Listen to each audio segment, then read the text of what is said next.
Bonjour, bienvenue sur la School. Je suis Abdelhak Tsunami, votre professeur de mathématiques, tronc commun sciences. Alors, on va voir aujourd'hui, dans la séance numéro 2, ce qu'on appelle l'arithmétique dans l'ensemble n. Donc, on va suivre ce sommaire. Donc, je commence par les nombres pairs et les nombres impairs. Deuxièmement, les critères de divisibilité dans l'ensemble n, toujours. Le nombre premier, qu'est-ce que c'est un nombre premier? Quatrièmement, décomposition en facteur premier. Diviseur d'un nombre naturel, le plus grand commun diviseur de A et B, et le multiple d'un entier naturel, spécialement le plus petit commun multiple de A et B. C'est bon. Et dernièrement, la division euclidienne dans l'ensemble n. Et finalement, on va voir des exercices d'application. Donc, je commence par le nombre pair et le nombre impair. Par définition, qu'est-ce que c'est un nombre pair et un nombre impair? Donc, si vous avez un nombre de l'ensemble n, tout d'abord, qu'est-ce que c'est l'ensemble n? C'est l'ensemble qui contient seulement des entiers naturels qui commencent par 0 jusqu'à l'infini. Donc c'est l'ensemble qui contient les éléments, les nombres que nous avons rencontrés au primaire. 0, 1, 2, 3, et ainsi de suite. Donc cet ensemble qui s'appelle l'ensemble des entiers naturels. Donc voilà l'ensemble des ensembles. Il y a plusieurs ensembles.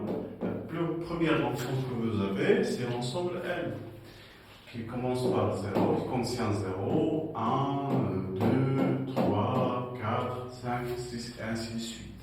Donc il y a un autre ensemble plus grand que ça, c'est ce qui s'appelle l'ensemble Z, des entiers relatifs, qui contient N aussi, donc c'est l'ensemble Z. Bon, donc voici l'ensemble Z qui contient des éléments négatifs, donc moins 1, moins 2, moins 3, et ainsi de suite. C'est bon, donc il y a d'autres ensembles, l'ensemble Q, l'ensemble D, l'ensemble R, et ainsi de suite. Donc on va voir ça par la suite. Mais pour l'instant, on va utiliser seulement l'ensemble N. C'est bon, donc l'ensemble N des entiers naturels. Donc on va étudier les caractéristiques des entiers naturels entre eux. Bien, si vous avez un nombre entier, c'est-à-dire 1, ou bien 2, ou bien 3, ou bien n'importe quoi, peut être divisible par 2, ou bien si n divisible par 2, on dit que ce nombre est pair. Pair en arabe c'est zawji. Bon. Sinon, c'est-à-dire si le nombre n'est pas divisible par 2, est un nombre impair. Je prends par exemple des exemples. C'est bon, donc on va voir ensemble des exemples. Si vous avez par exemple 2, c'est un nombre pair, bien sûr, parce qu'il est divisible par 2. 2, 4, 6, ainsi de suite, ce sont des nombres pairs. Okay? Il y a d'autres types de nombres, ce sont les nombres impairs. 3, 5, 7, et ainsi de suite. C'est bon? Donc, ce sont des nombres impairs.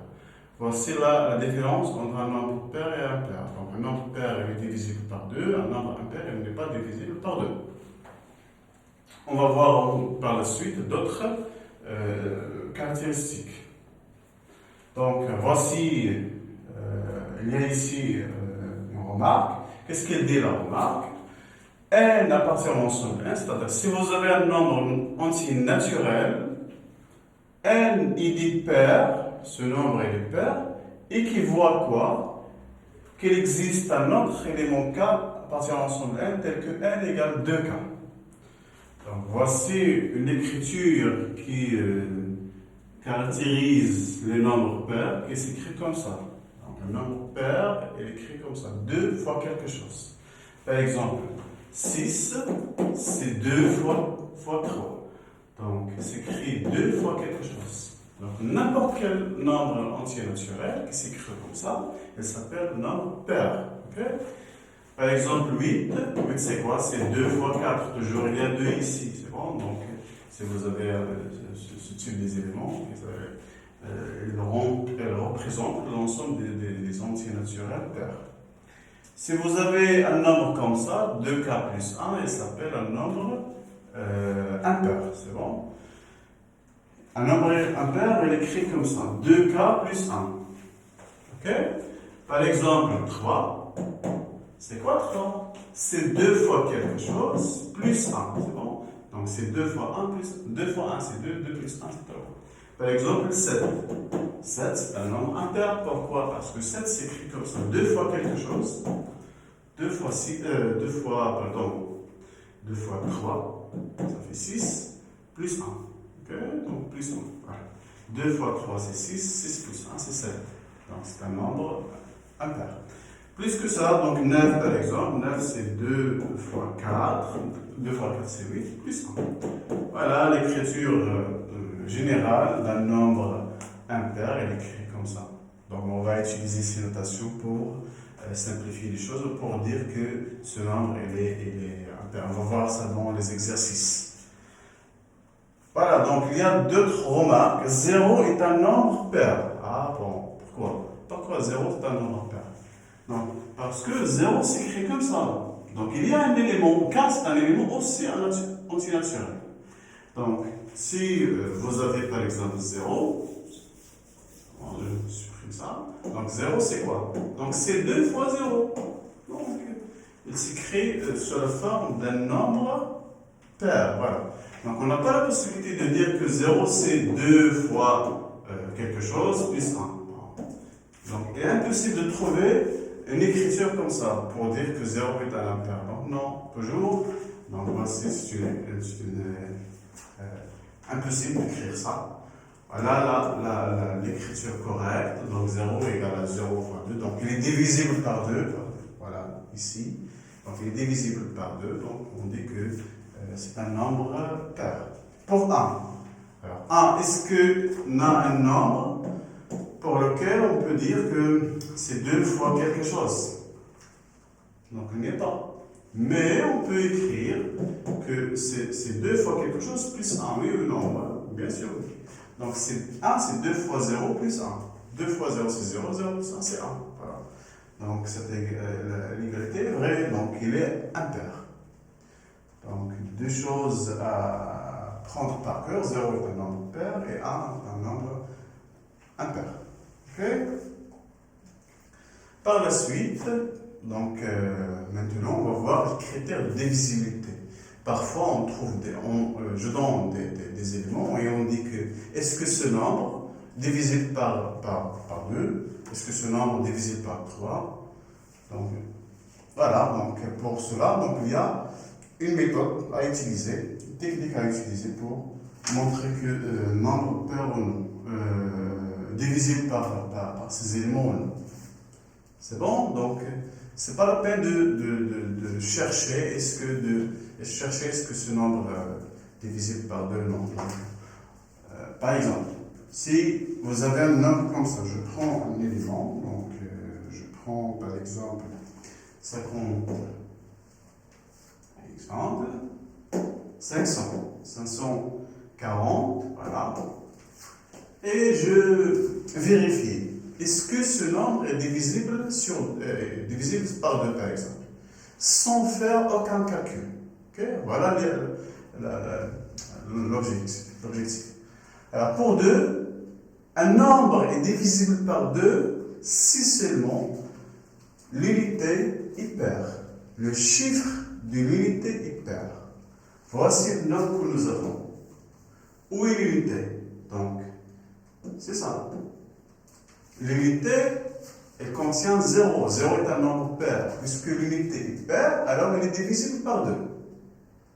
Okay? Voilà. Donc, ce n'est pas la peine de réaliser la division et vérifier est-ce que ça est divisible par 2 ou non. Est-ce que ce nombre est divisible par 3? Donc, qu'est-ce que dit la remarque? 3, c'est un nombre est divisible par 3 si la somme des chiffres est divisible par 3. Donc, je fais la somme des chiffres. Donc, Donc 5, voilà, il y a 3 chiffres ici. 5 plus 4 plus 0. 5 plus 4, ça fait 9. Voilà, donc c'est 9. Est-ce que 9 divisible par 3? Oui. Donc, aussi ce nombre il est divisible par 3. Ok? Par 4. Un nombre est divisible par 4 si le nombre formé par ces deux derniers chiffres, chiffre d'unité et chiffre de dizaine, est divisible par 2. Voilà un nombre, un exemple. Et je vérifie est-ce que ce nombre est divisible par 4 ou non. Donc je prends les derniers deux chiffres. Voilà, donc elle est composée par 3 chiffres. Je prends les deux derniers. 4 et 0. Le chiffre des unités et le chiffre des dizaines. C'est bon? Alors je reviens à ça. Donc un nombre divisible par 4, si le nombre formé par ces deux derniers chiffres, chiffre d'unité et chiffre des dizaines, est divisible par 4. Je vérifie, est-ce que 40 divisible par 4? Oui, 40 est divisible par 4. 40 sur 4, c'est 10. Voilà. Divisibilité dans l'ensemble n, donc on cherche, est-ce que lorsqu'on divise, on trouve un élément antinaturel. Donc, par exemple, est-ce que 2 divise 3? Non. Pourquoi? Même si dans l'ensemble R, vous avez rencontré ça, donc l'ensemble R, 3 sur 2, si je divise 3 sur 2, je trouve quoi? Je trouve 1,5. Mais dans l'ensemble R, mais lorsqu'on parle dans l'ensemble N, ça est faux. Pourquoi? Parce que la divisibilité dans l'ensemble R, ça donne un élément antinaturel. C'est bon? Alors, 2 ne divise pas 3. 40 est divisé par 4. Pourquoi? Parce que lorsque j'ai fait quelque chose comme ça, 40 par 4, je trouve 10. 10 c'est un entier naturel. Voilà, donc il est divisible par 4. Par 5, par exemple. 5, donc un nombre est divisible par 5 si le chiffre des unités est 0 ou 5. C'est bon? Je reviens toujours à ça. 540. Je prends le chiffre des unités. J'ai ici 0. Donc, elle est divisible par 5. Donc, un chiffre divisé par 5, si le chiffre d'un nombre divisé par 5, si le chiffre d'unité est 0 ou 5. C'est bon? 8, c'est le nombre formé par ces 3 derniers chiffres. Les 3 derniers, c'est bon? C'est-à-dire le chiffre d'unité, dizaine et le chiffre de centaine est divisible par 8. Si je prends ça, 540, donc il est divisé par 8, voilà.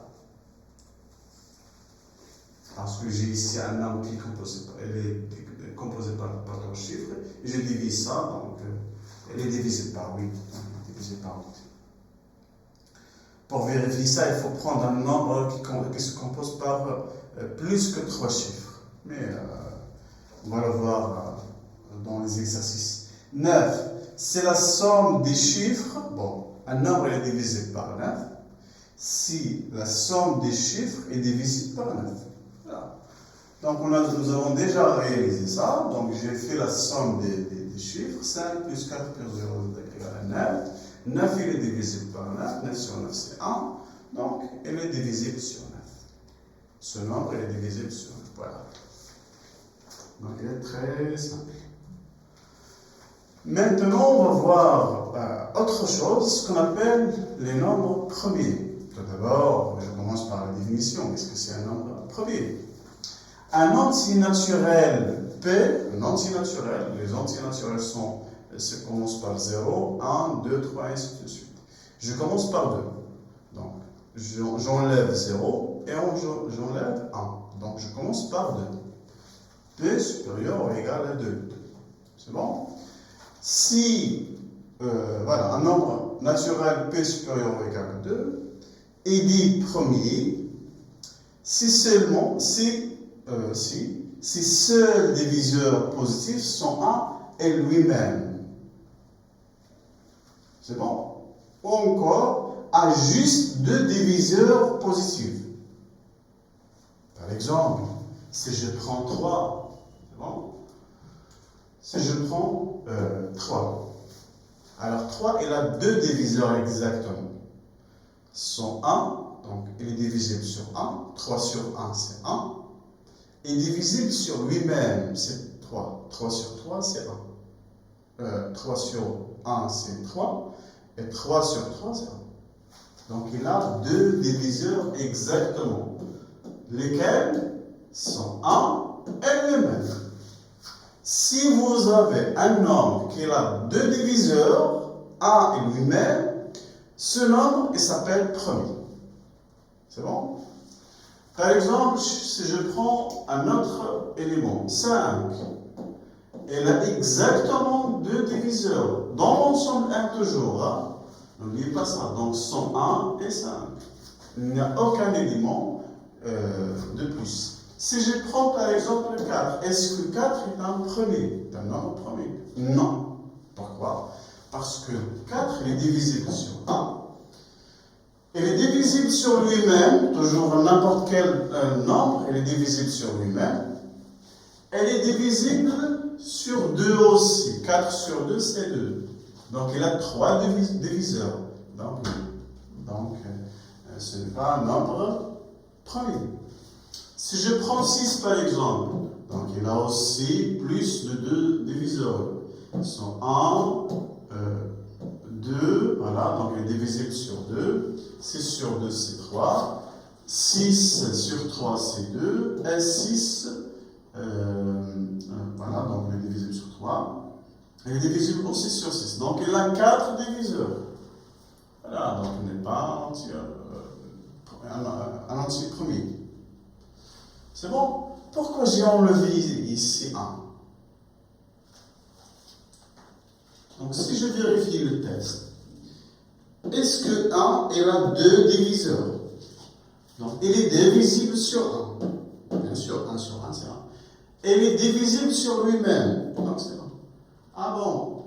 Je vois que 1 il a un seul diviseur. C'est bon? Pour cela, j'enlève 1. Okay? De même pour 0. Donc on enlève 0. Pour cela, les nombres premiers se commencent par 2. Donc une remarque s'il vous plaît. Donc les nombres premiers, voilà, donc je supprime tout ça. Les nombres premiers, l'ensemble des nombres premiers, donc ça s'appelle le grand P. On va noter l'ensemble des nombres premiers comme ça. Il commence par 2, 3, 5, 7, 8 non, 9 non. Pourquoi 9 non? Parce qu'elle est divisible sur 1, sur 3 et sur 9. Oui, sur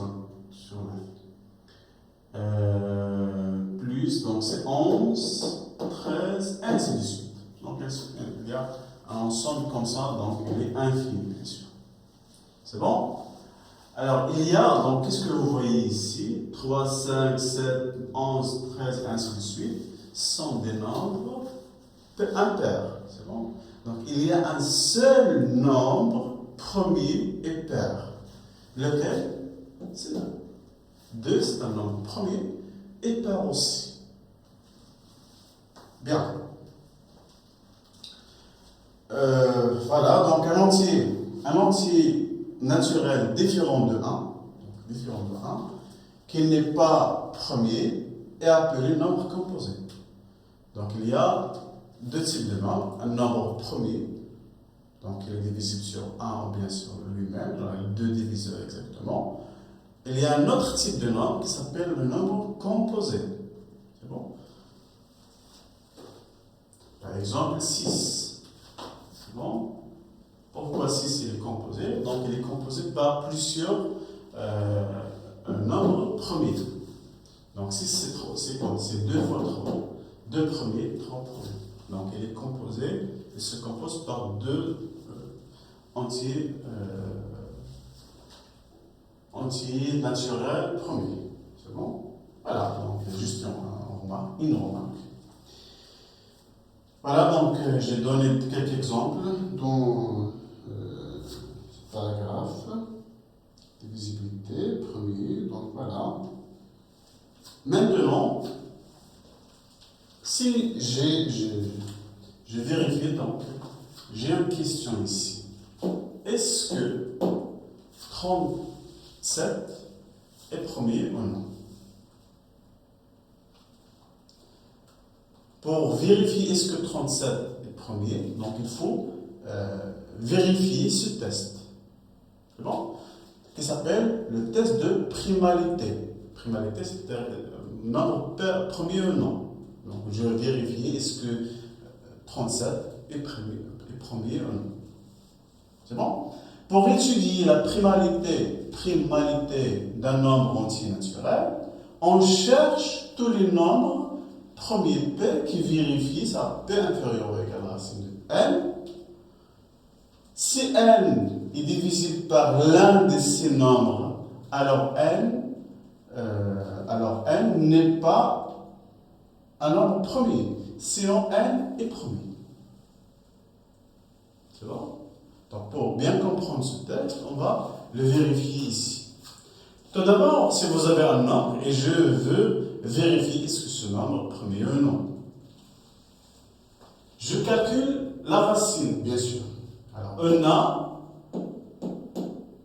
la racine de 37 est à peu près 6,08. C'est bon?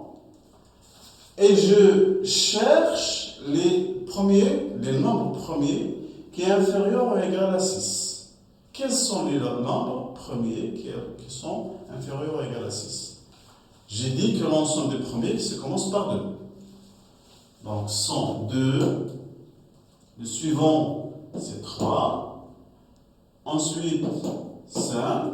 Voilà. Le suivant, c'est 7. 7 est supérieur à ça. Donc, je cherche les nombres premiers inférieurs à la racine. Inférieurs à, n'oublie pas ça. Bien. Et je vérifie, est-ce que, non, si tu continues, c'est n divisible par l'un de ces nombres. C'est bon? Je vérifie la division. C'est bon?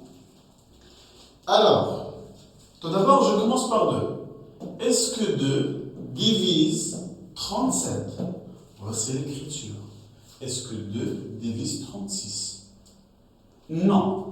Pourquoi? Parce que si je fais la division directe, 37 sur 2, ça donne un nombre avec la virgule. Donc, il n'est pas divisible dans l'ensemble n. Donc, il n'est pas divisible. J'ajoute une barre ici. Donc, il n'est pas divisible. Encore une fois, je vérifie est-ce que 3 divise 37? Aussi non. Et je vérifie est-ce que 5 divise 37? Non aussi. Ok? Donc, j'ai cherché et je trouvais que ce nombre n'est pas divisible sur 2, n'est pas divisible sur 3, n'est pas divisible sur 7. Et je généralise, je dis que ce nombre est premier. Donc, 37 est premier. Voilà.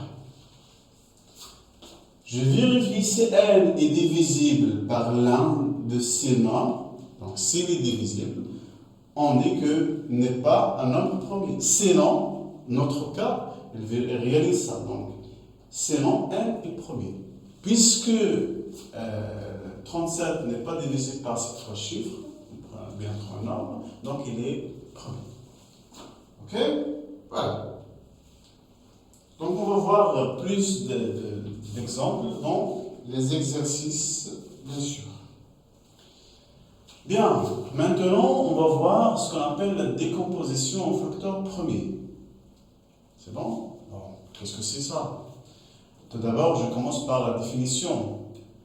Si vous avez un nombre qui appartient à l'ensemble étoile, sauf étoile, sauf 1, c'est-à-dire qui commence par 2. Un nombre supérieur ou égal à 2.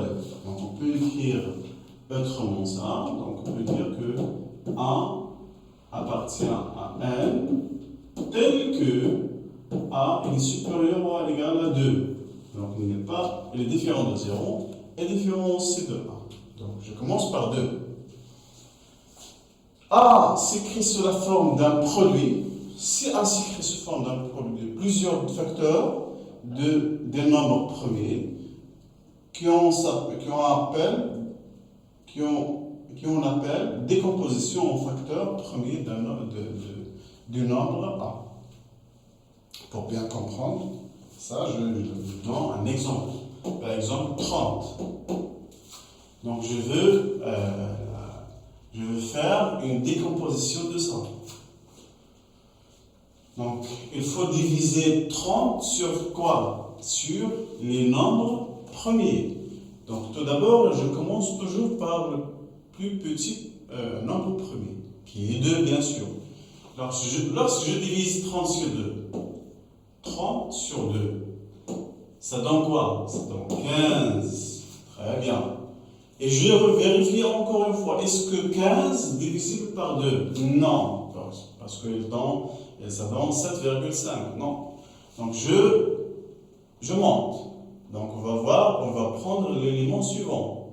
Le nombre premier qui est plus que 2, qui est 3. Est-ce que 15 divisible sur 3? Bien sûr, oui. Donc il est 5.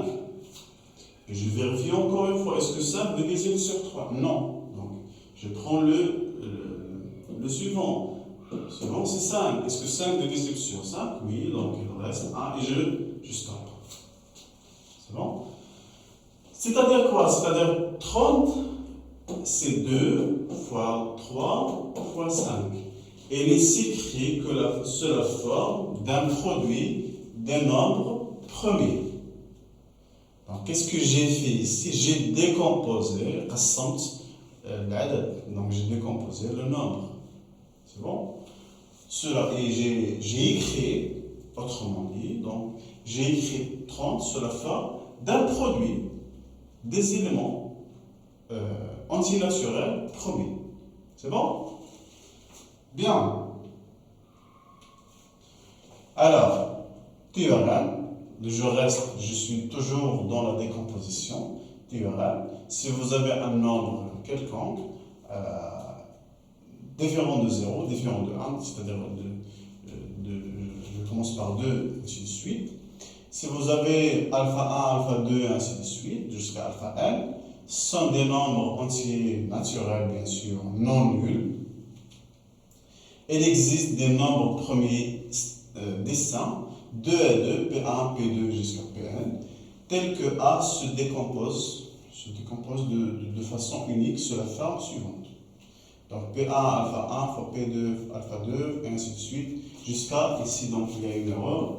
Donc il faut écrire ici Pn. C'est bon, donc Pn alpha. Ok? Par exemple, je veux décomposer un nombre. Donc je veux décomposer ce nombre qui est là. C'est bon? Donc il faut l'écrire comme ça. Lorsque la question demande la décomposition d'un nombre quelconque, donc il faut l'écrire comme ça. Se forme d'un produit des premiers à la puissance quelque chose. C'est bon?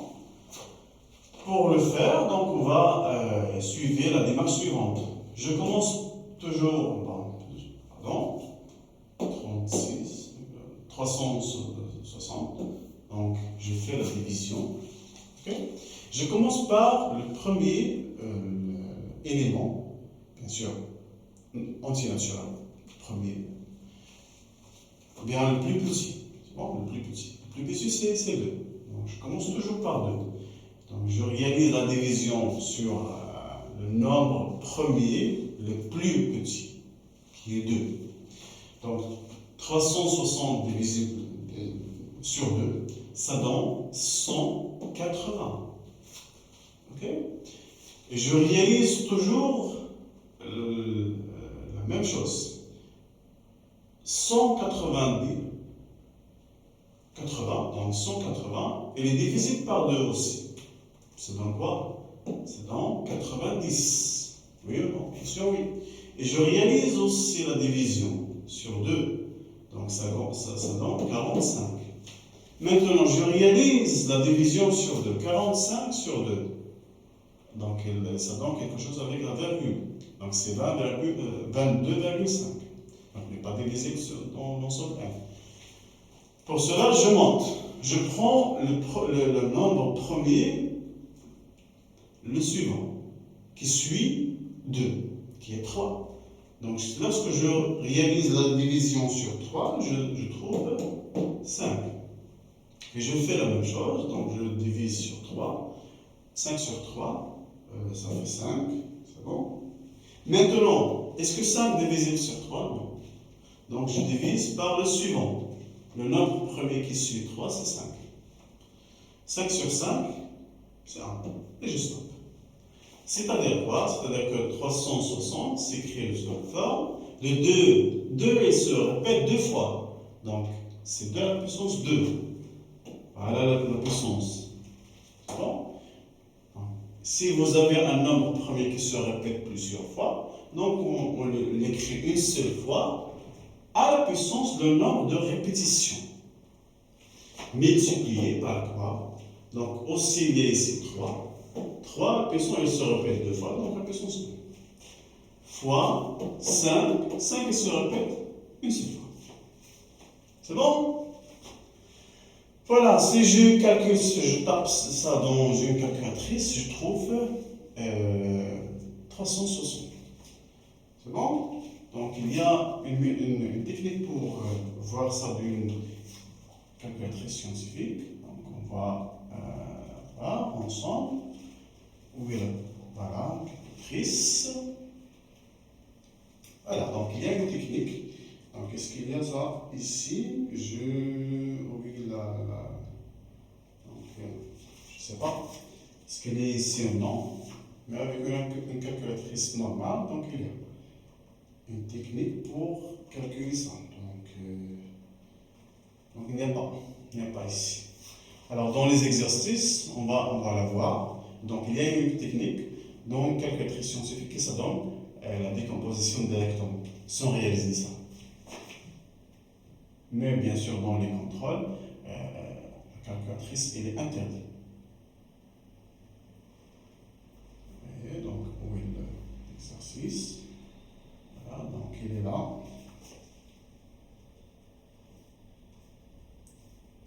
Voilà, donc je reviens, pardon. Bien par là. Voilà. Donc on est où? On est là. Alors, je donne un autre exemple. Voilà, donc, par exemple, voilà, donc, 57, non, 75, c'est bon? Je décompose, donc la question est la suivante, décomposer ce nombre, c'est bon?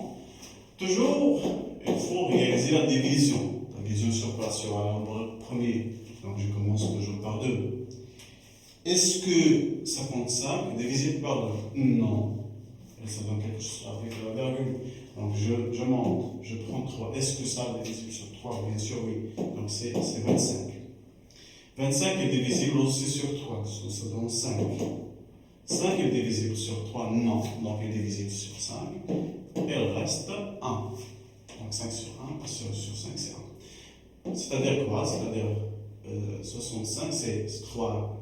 Il se répète 2 fois. Fois 5, il se répète une seule fois. Voilà la décomposition de ça. Mais d'une manière générale, si vous voulez, donc elle est comme ça.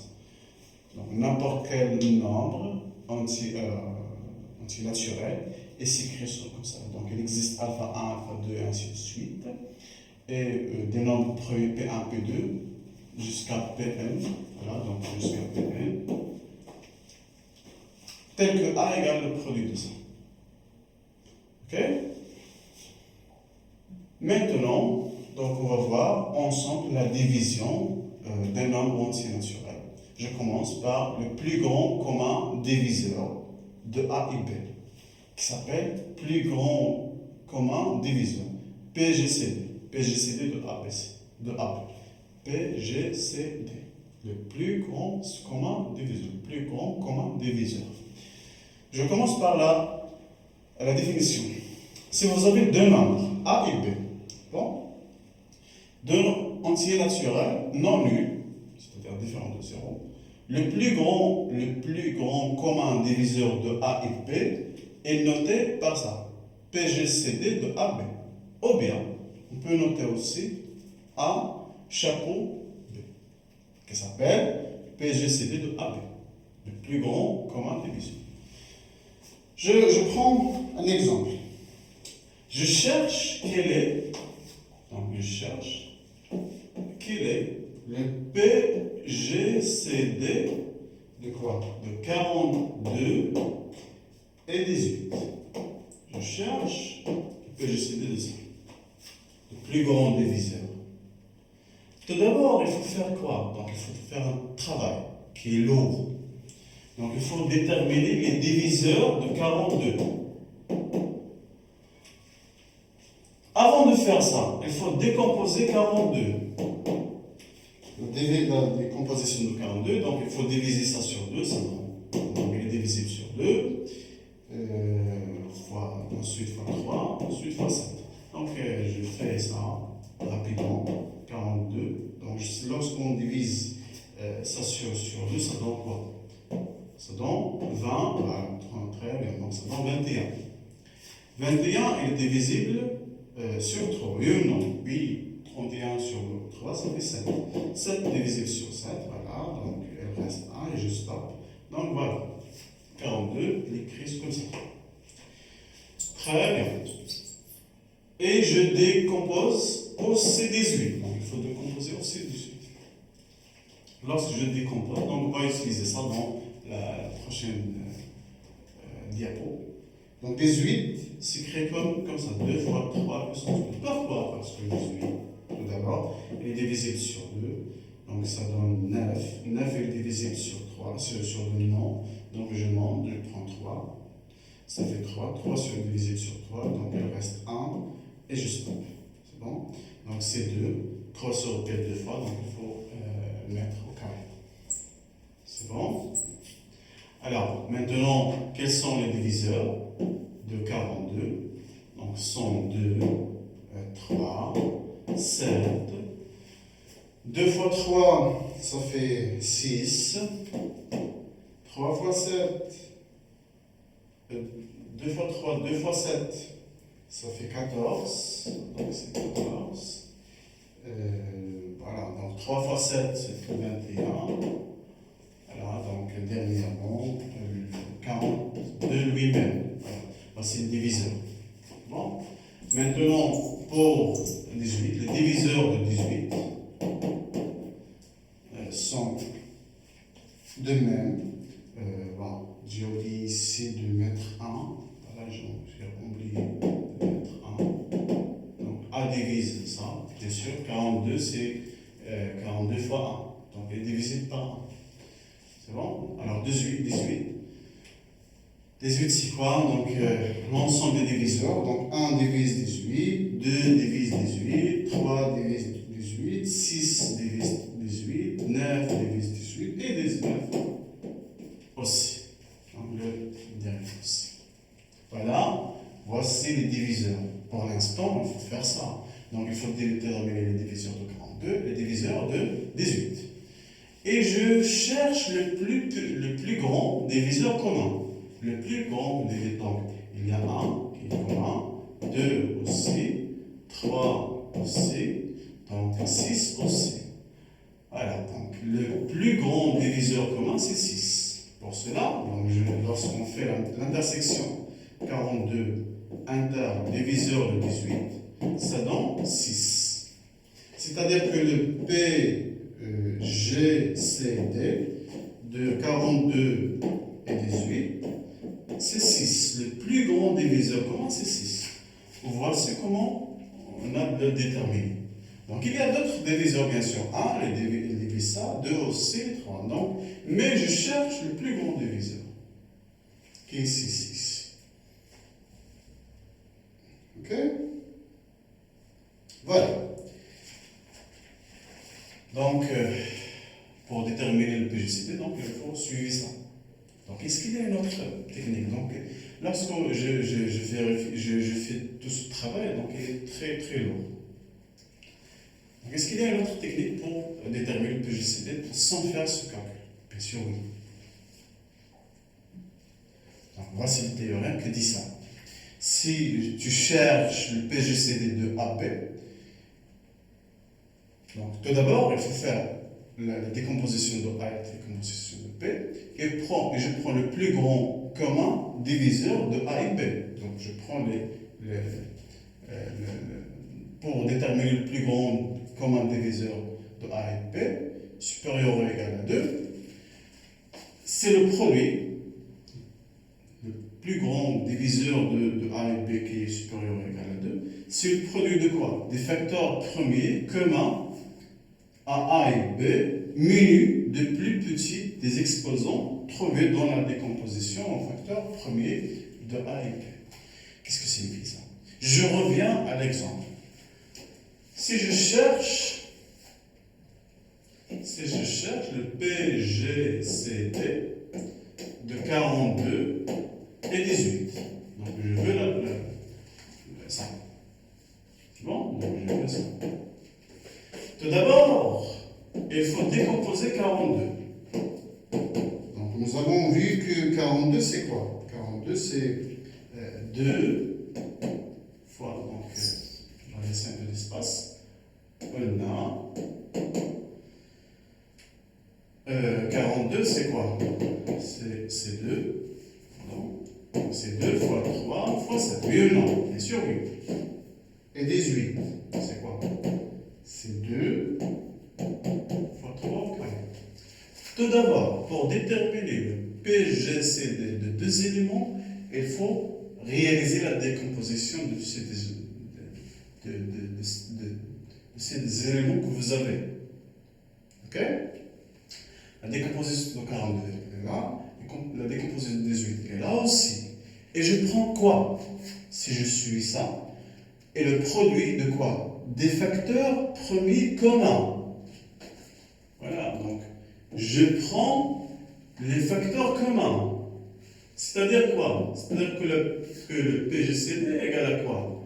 Les facteurs communs sont 2 et 3. Donc il y a ici 2, 3. Aussi pour le 18, il y a 2, 3. Je prends 2 et 3. Donc je continue. Et le produit, c'est le produit. Donc je mets le produit entre ces deux éléments. Menu de plus petit مزودة بالدرجة الأقل. De plus petit des exposants trouvés dans la décomposition. J'ai trouvé ici pour 42 et pour 18 2. Et l'exposant 1 et 1. Donc je prends 1. Parce que sont égaux.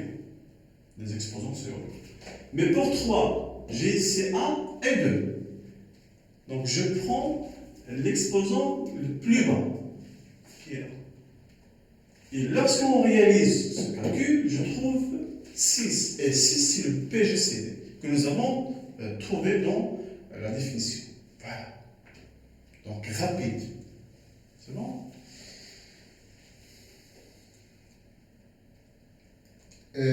Bon, j'ai ici un autre exemple. Quel est le PGCD par exemple? PGCD de 2 et 3. Qu'est-ce que vous remarquez? Que 2 est un nombre premier et 3 aussi premier. Donc 2, il est divisible sur 2. Elle reste 1. 2 est divisible sur 2, elle reste 1. Donc c'est écrit comme ça. Ok? Et 3, elle est divisible sur 3, donc elle n'est pas divisible sur 3. Divisible sur 3, elle reste 1. Donc quel est le plus petit diviseur commun de ces éléments? On ne sait pas. Mais lorsque je calcule l'ensemble des diviseurs de 2, l'ensemble des diviseurs de 2 c'est 2 et 1, l'ensemble des diviseurs de 3 c'est 1 et 3, donc il est divisible sur 1 et 2, 1 et 3. Donc le diviseur, le plus grand diviseur commun c'est 1. Voilà. Donc il s'appelle c'est la relation entre 2 et 3, donc ils sont premiers entre eux. Sont premiers entre eux. Deux éléments premiers sont premiers entre eux aussi. Le plus grand diviseur commun de deux éléments premiers est égal à 1. Par exemple, si je prends 7 et 11, directement c'est 1. Donc c'est une théorie, si vous voulez. Donc 7 premiers, 11 premiers, donc égal à 1. Voilà, tout simplement. C'est bon? Passons maintenant à autre chose. Donc, la divisibilité d'entiers naturels. Le plus grand commun diviseur de A et B, voilà, entier, deux entiers, c'est bon? Entiers, en général, premiers entre eux.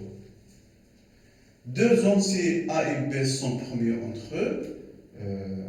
Si le PGCD de A et B est égal à 1. Par exemple, si je prends par exemple 7, le PGCD de 7 est 31, quel est le PGCD de 7 est 31? Je sais que 7 est un nombre premier, bien sûr. 32, alors 31 aussi. Pourquoi? Parce que 31, il a deux diviseurs exactement, sont 1 et lui-même. Donc il est premier aussi. Puisque 7 premier, 31 premier, donc ça est égal à 1. Voilà. Alors, puisque le PGCD de 7 et 31 est égal à 1, donc A et B, ils s'appellent, sont des entiers premiers entre eux. Sont deux entiers premiers entre eux. C'est bon? Donc, si vous avez quelque chose comme ça, donc on dit ça.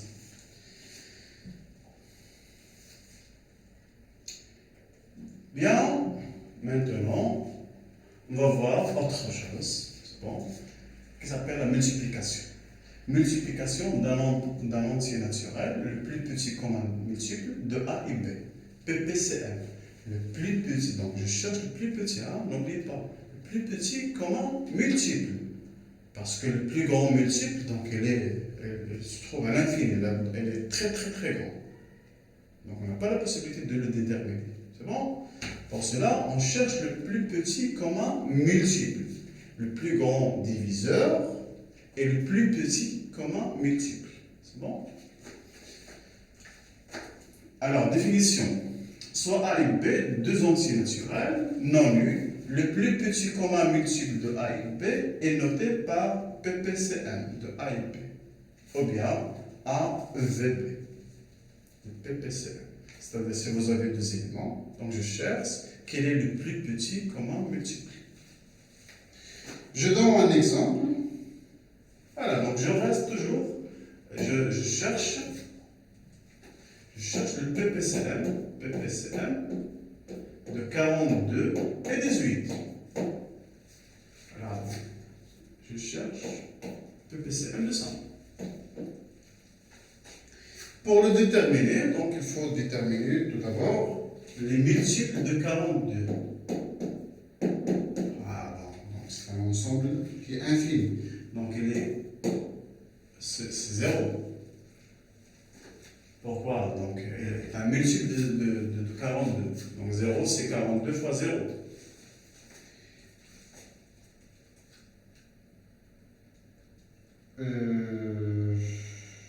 Oui, l'ensemble, donc il est là.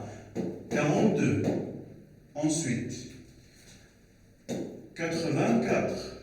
Ensuite, 126. Ensuite, 168. Ainsi de suite. Donc l'ensemble est infini ici. Ok? Donc c'est le contraire de l'ensemble diviseur. L'ensemble diviseur est fini, donc pour l'ensemble des multiples, il est infini. Alors pour 18, donc 18 c'est 0, 18, encore une fois 36, 54, 72. Voilà, donc je commence.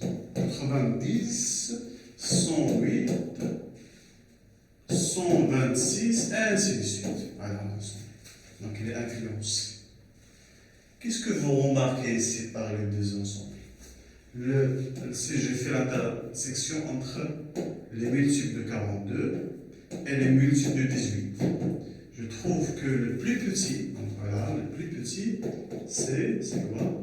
C'est 126. Donc c'est 126. C'est-à-dire que le plus petit commun multiple égale à 126. Toujours la même question. Est-ce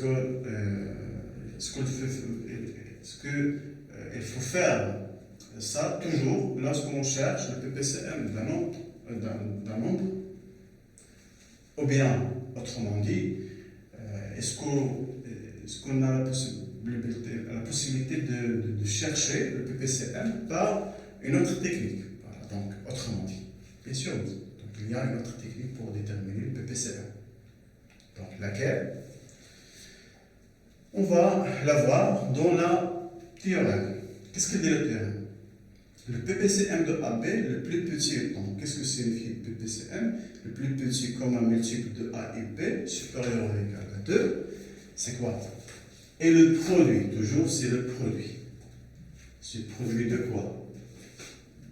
De tous les facteurs. Tous les facteurs, je signifie tout ça. Tous les facteurs premiers. Facteurs premiers communs. Et non communs. Menu de plus grand des exposants. Dans la décomposition de A et B. C'est-à-dire quoi? C'est-à-dire, lorsqu'on cherche le PPCM de 42 et 18, il faut faire quoi? Il faut toujours décomposer 42. Donc la décomposition de 42, c'est 2 fois 3 fois 7. Et la décomposition, je décompose aussi 18, c'est 2 fois 3 au carré. Et pour déterminer le PPCM de 42 et 18, c'est quoi? Je prends les éléments communs, 2 et 3, bien sûr, et non commun, le non commun qui est ici 7. L'élément commun que vous avez, menu, voilà, muzawwid, oui ça, donc non commun, voilà, menu de plus grand exposant. L'exposant que se trouve ici 1 et 1, donc je prends 1. L'exposant qui est à 1 et 2, et je prends le plus grand maintenant. C'est l'inverse de PGCD, de la diviseur commun. Dans le diviseur commun, je prends seulement les éléments communs, voilà, n'oubliez pas, seulement les éléments communs, menu aux exposés le plus bas. Mais ici, menu par le plus grand exposant. Et je prends aussi le facteur premier qui n'est pas commun. Et si je calcule ça, je trouve 126. C'est le même nombre que nous avons vu dans la définition. Okay, voici une technique à partir de la décomposition. Donc la décomposition d'un nombre entier, donc, il est très très utilisé dans le calcul pour déterminer le PPCM ou bien le PGCD. Voilà pour ça. Donc on va voir une remarque. Donc elle est inversible lorsque je parle de ça. Donc, lorsqu'on parle de PGCD de 42, 18, c'est le même que PGCD. Donc c'est égal à PGCD de 18 et 42. Donc elle est commutative si vous voulez. Le PGCD de 1 et 1 égale à 1. Le plus petit, le plus grand commun diviseur, c'est 1. Par exemple, si je prends par exemple le P1, c'est bon, et voilà, donc 9. L'ensemble des diviseurs de 1, c'est quoi? Donc c'est 1. L'ensemble des diviseurs de 9, il est divisible sur 1, il est divisible sur 3, il est divisible sur 9. Oui ou non? Bien sûr, oui. Bien. Maintenant, qui est le diviseur commun? Le plus petit, le plus grand diviseur commun. C'est 1. Égal à 1. Pour cela, j'écris ici que ça égale à 1. Maintenant, on peut décider de le même élément. Par exemple, on peut décider de 9 et 9. 9 et 9. Bon. Donc c'est 9. Si j'écris l'ensemble deux fois, le plus grand diviseur, c'est 9. C'est bon. Le PPCM de A et B, donc égal, c'est le même, donc il est commutatif. Donc lorsqu'on parle de PPCM de 42, 18, c'est le PPCM de 18, 42. C'est-à-dire, si j'ai fait l'inverse, si j'écris l'inverse, donc le nombre égal, c'est le même. Maintenant, PPCM de 1 et A égale à 1. Pourquoi? Parce que si je reviens toujours à ça, donc je prends 1 et 9.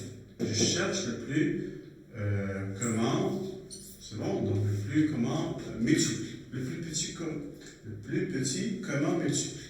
Bon. Les multiples de 1, c'est bon, sont 1, donc n'importe quel nombre, donc les multiples pas. Et les multiples de 9, donc c'est 9, 18, et ainsi de suite. Donc le plus petit, c'est 9. C'est bon? Pourquoi? Parce que les multiples de 1, donc c'est 1, 2, 3, 4, 5, 6, 7, 8, 9, et ainsi de suite. C'est bon? Les multiples de 0, c'est le multiple de 9. C'est bon, sont 0, 9, c'est bon, 18, et ainsi de suite. Donc c'est un ensemble infini. Le plus petit, voilà, donc le plus petit commun multiple entre ces deux ensembles, c'est 9. C'est bon? Pardon, voilà. Le PPCM de AA, c'est égal à 1, donc c'est le même. Si je prends par exemple 9, donc le plus petit multiple, c'est un multiple commun, donc c'est 9. Dans les deux cas. C'est bon, évident. Maintenant, PGCD de AB fois le PGCD de PGCD de AB fois le PPCM de AB égale à A fois P. Ah bon. Donc c'est un résultat à retenir. Voilà, n'oubliez pas ça. J'ai dit que, par exemple, si je prends cet exemple, le plus commun multiple, c'est quoi? Le plus commun, le plus petit commun multiple. Égal à 9. Et le plus grand diviseur, commun diviseur, pardon, le plus grand commun diviseur, égal à 1. Si je fais la multiplication, 9 fois 1, ça fait 9. Ou c'est la multiplication entre ces deux éléments, 1 fois 9, c'est 9. Autrement, si je prends un autre exemple, je sais que 42, bon, 18, voilà, c'est-à-dire le PGCD, égale à quoi? Donc égale à 6. Et le PPCM, le plus petit commun multiple, égale à quoi? Égale à 126. Si j'ai fait la multiplication entre ces deux éléments, 6 fois 126. Donc on va utiliser une calculatrice. Je trouve quoi? Je trouve que ça égale à 42 fois 18. Vérifiez ça chez vous. Si j'ai fait la multiplication entre le PGCD et le PPCM, je trouve qu'il est égal à 1 fois P. si je mets la multiplication, je trouve ça. Ok, voici une remarque très importante à utiliser dans les exercices. Maintenant, le dernier paragraphe qui concerne la division euclidienne dans l'ensemble N. Donc, soit A et B, deux entiers naturels. Donc, il existe un couple unique d'entiers naturels qui s'écrit comme ça, donc QR, couple, c'est-à-dire les deux éléments, QR, Q et R, tel que A égale P fois Q plus R. Et R supérieur, le reste, supérieur ou égal à 0, il est strictement inférieur à B. Q est appelé le quotient, Khalish, le quotient. R, le reste, le baki. A est le dividende, le maximum, et B le diviseur, le diviseur de A, de la division euclidienne de A par B. Je prends un exemple. La division, je veux diviser la division, pardon, la division des 7 par 5. Donc, il n'est pas divisible sur 5. Des 7 n'est pas divisible sur 5. Bien sûr, oui. Mais des 7 égale à quoi? Donc, il faut diviser ça sur 5.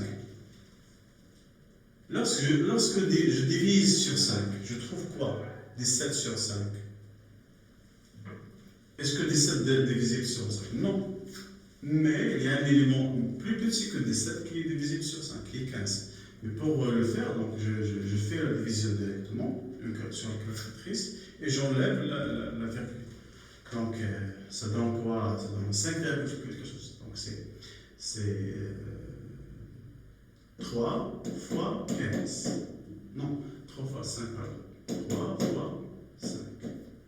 Si vous avez par exemple des 7, il faut, je divise ça sur 5, il faut prendre tout simplement, je cherche le plus petit élément qui est très très proche des 7, qui est divisible par 5, qui est 15. Et 15, c'est 3 fois 5, plus 2.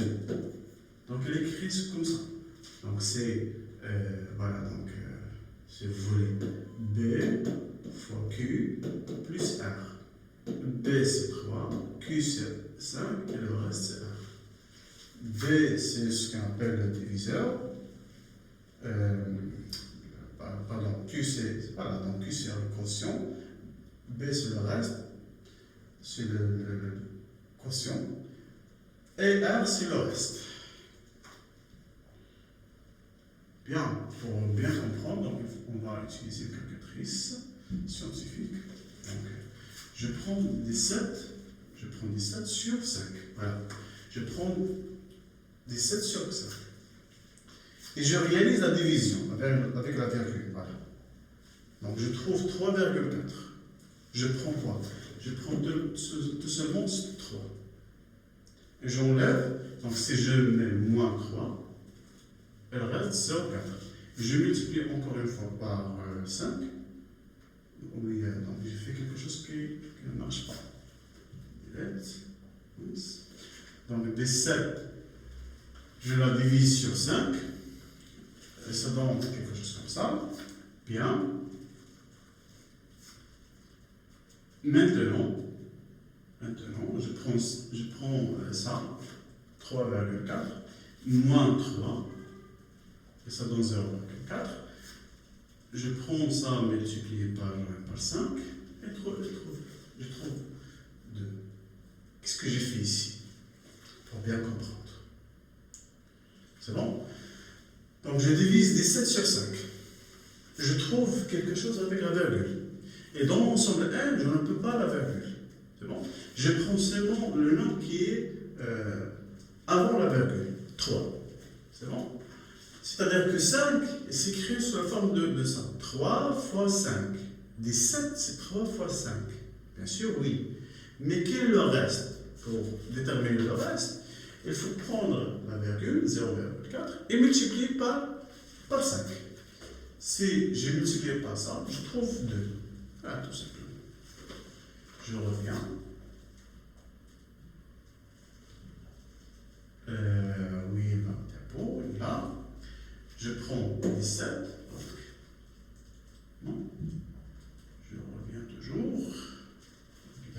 ici. Voilà, donc, bien. Alors, où est le piton? Il est là. Bien. Alors, 17, je la divise sur une calculatrice. C'est bon. Donc, on va la diviser sur 5. Je trouve 3,4. Ok? Je prends seulement 3. Et je fais 3,4 moins 3. Ça donne 0,4. 0,4 fois le diviseur, fois 5, ça donne 2. Qu'est-ce que signifie ça? Que 17 égale quoi? 3. Le quotient kharij fois le diviseur qui est 5 plus le reste. Voilà. C'est la division dont on s'en prend. Donc avec le reste. Et le reste, il faut toujours vérifier est-ce que le reste supérieur ou égal à 0? Bien sûr, ici, oui. Est-ce que ça, il est inférieur à B, à 3? C'est bon? Bien, donc quelque chose de bête, c'est bon? Alors 19 sur par exemple 4. Donc on va diviser 19 sur 4. On va réaliser la division de 19 sur 4 dans l'ensemble 1. Dans l'ensemble. Tout d'abord, je reviens à la calculatrice scientifique. Voilà, la calculatrice, c'est où est donc là, dans les lettres. Voilà, c'est pour tout le monde. Donc 19, on va la diviser sur 4. Ça donne 4,75. Alors, moins 4. Non, qu'est-ce que j'ai fait? Donc, il y a quelque chose qui ne marche pas. Alors, 19 sur 4 égale 4,5. Je prends. Non. Voilà. Donc, je prends 1 moins, donc ça, moins 4. Ça donne ça. On va le multiplier par 4. Et donc, c'est notre. Qu'est-ce que signifie ça? Donc, si je reviens, voilà. Ici, si je prends 19, là, je la divise sur 4, je trouve quoi? Je trouve 4,75. C'est bon? Et je fais 4,75 moins 4 égale à 0,60. Je multiplie ça par 4 et ça donne 3. Qu'est-ce que c'est ça? C'est-à-dire que 19, c'est quoi? Où est le reste, le diviseur, le quotient? J'ai trompé. Donc c'est 4. Multiplie par quoi? Par le diviseur. Le diviseur, c'est 4. Okay? Plus le reste. Donc 4 fois 4, c'est 16. 16 plus 3, c'est 19. Voilà la division dans l'ensemble pair. Donc on va voir par la suite les exercices d'application. Donc à la prochaine.